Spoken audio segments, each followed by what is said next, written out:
Good morning student. आप सभी बहुत अच्छे से होंगे और अपने साथ में अपनी पढ़ाई भी कर रहे होंगे। तो बेटा आज हमारा नया चैप्टर है, यह सबसे कठिन समय नहीं। यह सबसे कठिन समय नहीं। इसके लेखिका हैं कवयित्री जया जादवानी। उन्होंने आशावादी विचार प्रकट किए हैं। मतलब ये जो कविता है इसमें लेखिका ने आशावादी विचार प्रकट किए हैं। उनका कहना है कि अभी निराश नहीं होना चाहिए, अभी आशा के बहुत चिन्ह शेष हैं, इसलिए यह समय कठिन समय नहीं है। चिड़िया की चोंच में अभी भी तिनका छिपा हुआ है और उसे अपना आश्रय भी प्राप्त है। वह इसके सहारे ही उड़ने के लिए तत्पर है मतलब तैयार है। पेड़ से झड़ती हुई पत्तियों को थामने वाला कोई हाथ विद्यमान है, अर्थात समाज में दीनहीन को सहारा देने वाले अभी भी हैं। दीनहीन को मतलब जो असहाय है, जिसका कोई सहारा नहीं है, उसको सहारा देने वाले अभी भी हैं। तो जब अभी भी उसको सहारा देने वाले हैं तो यह समय सबसे कठिन नहीं हो सकता। रेलवे स्टेशनों पर भी भीड़ तथा चहल पहल है, अर्थात लोग बिना डर के इधर उधर अपने कामों के लिए आ जा रहे हैं। रेलगाड़ियां भी अपने निश्चित स्थल पर पहुंच रही हैं। अभी तक लोग आने वालों की प्रतीक्षा कर रहे हैं। अपनों की चिंता करने वाले अभी भी मौजूद हैं। अभी भी कोई किसी को कहता है कि जल्दी आ जाओ, सूरज छिपने वाला है। सूरज छिपने से पहले लोग स्वयं को घरों के अंदर देखना चाहते हैं। अभी भी बूढ़ी नानी बच्चों को कहानी किस्से सुनाती हैं। अभी भी बच्चों को अंतरिक्ष पार की दुनिया लुभाती है। ये सब बातें इस बात की गवाह हैं कि अभी सबसे कठिन समय नहीं आया है। आज भी जीवन में आशा और विश्वास कायम है। तो बच्चों, अब इस कविता को हम पढ़ते हैं। नहीं, यह सबसे कठिन समय नहीं, अभी भी दबा है चिड़िया की चोंच में तिनका, और वह उड़ने की तैयारी में है। अभी भी झड़ती हुई पत्ती थामने को बैठा है एक हाथ। अभी भी भीड़ भाड़ है स्टेशन पर। अभी भी एक रेलगाड़ी जाती है गंतव्य तक, जहां कोई कर रहा होगा प्रतीक्षा। अभी भी कोई कहता है किसी को, जल्दी आ जाओ, अब सूरज डूबने का वक्त हो गया। नहीं, यह सबसे कठिन समय नहीं। लेखिका कहती हैं कि नहीं, यह समय इतना कठिन नहीं है। क्यों नहीं है? अभी भी दबा है चिड़िया की चोंच में तिनका। क्योंकि जो चिड़िया है, जो क्या है, इतनी कमज़ोर है, इंसान से तो कमज़ोर है ना चिड़िया। पक्षी जितना ताकतवर इंसान होता है उतना ताकतवर पक्षी नहीं होते हैं। तो कहने की जब चिड़िया जिसमें इतनी ताकत नहीं है, तब भी वह उड़ने के लिए उसने अपने चोंच में तिनका दबा रखा है और वह उड़ने की तैयारी में है। मतलब वह अपने काम पर अपना घोंसला बनाना चाहती है और उड़ने की तैयारी में है।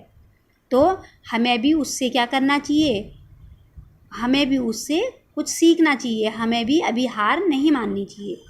अभी भी झड़ती हुई पत्ती थामने को बैठा है एक हाथ। तो कहने की जो पेड़ से आखिरी पत्ता झड़ रहा है, जो पत्ता झड़ रहा है, तो उसको थामने के लिए, उसको पकड़ने के लिए अभी भी एक हाथ उसको सहारा देने के लिए मौजूद है। तो लेखिका कहना चाहती हैं कि अगर हम अपने प्रयास में लास्ट तक आ जाते हैं या हम क्या हो जाते हैं, बिल्कुल हार जाते हैं, तो तब उस समय हमें भी कोई ना कोई सहारा देने के लिए वहाँ पर मौजूद होगा। मतलब ऐसी हमें उम्मीद करनी चाहिए। जिस प्रकार एक तिनके को सहारा देने के लिए एक हाथ मौजूद है, तो उसी प्रकार हमें भी सहारा देने के लिए कोई ना कोई मौजूद ज़रूर होगा। अभी भी भीड़ है स्टेशन पर, अभी भी रेलगाड़ी जाती है गंतव्य तक। तो लेखिका कह रही हैं कि अभी भी रेलवे स्टेशन जो है उस पर भीड़ भाड़ है, लोग बिना डरे हुए घूम रहे हैं या लोग इधर उधर अभी भी जा रहे हैं। अभी भी रेलगाड़ी जाती है गंतव्य तक, तो रेलगाड़ी अभी भी अपने मार्ग पर जाती है, जहाँ पर तक उसे पहुँचना होता है अभी तक वो वहाँ पर पहुँच रही। गंतव्य का मतलब मैंने बताया था, जहाँ तक हम पहुँचते हैं, जहाँ हमें पहुँचना है। अब अपने गंतव्य तक कहाँ, जहाँ वो पहुँच रही है। तो वहाँ क्या हो रहा है, जहाँ कोई कर रहा होगा प्रतीक्षा, प्रतीक्षा मतलब इंतज़ार, जहाँ उसका कोई इंतज़ार कर रहा होगा। अभी भी कहता है कोई किसी को, जल्दी आ जाओ कि अब सूरज डूबने का वक्त हो गया। कह रहे हैं कि अभी भी कोई कहता है, मतलब कोई किसी दूसरे से कहता है। हम कौन कहेगा, वो हमारे अपने क्या कह रहे हैं कि जल्दी आ जाओ, अब सूरज डूबने का वक्त हो गया, क्योंकि सूरज के डूबने का वक्त हो गया। सूरज डूबने का वक्त हो गया मतलब शाम होने वाली है, तो आप आ जाओ। लोग अभी भी अपने आप को शाम को अपने घर में देखना पसंद करते हैं, तो वो कह रहे हैं कि शाम होने वाली है या रात होने वाली है, आप जल्दी आ जाओ। अभी कहा जाता है उस कथा का आखिरी हिस्सा जो बूढ़ी नानी सुना रही सदियों से। कह रहे हैं कि अभी भी बच्चों को वह किस्से कहानियाँ अभी भी लुभाती हैं, जिन कहानियों को नानी और दादी सदियों से सुनाती आ रही हैं। तो अभी भी बच्चे उन कहानियों को सुनने के लिए क्या हैं, तत्पर हैं, सुनना चाहते हैं। दुनिया के तमाम बच्चों को अभी आती है एक बस अंतरिक्ष पार की दुनिया से।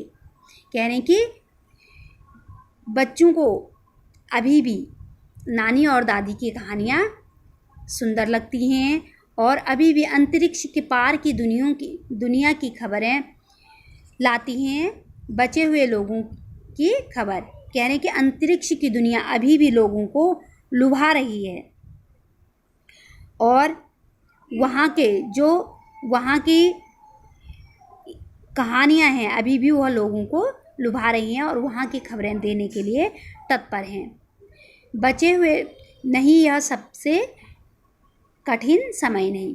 लेखिका कह रही हैं कि यह समय सबसे कठिन नहीं है, क्योंकि आशा की एक उम्मीद अभी भी बची हुई है, तो यह समय सबसे कठिन नहीं हो सकता। हमें अभी भी उम्मीद रखनी चाहिए कि सब कुछ अच्छा होने वाला है और हम अपने आखिरी सांस तक अपनी उम्मीद को नहीं छोड़ सकते। Thank you.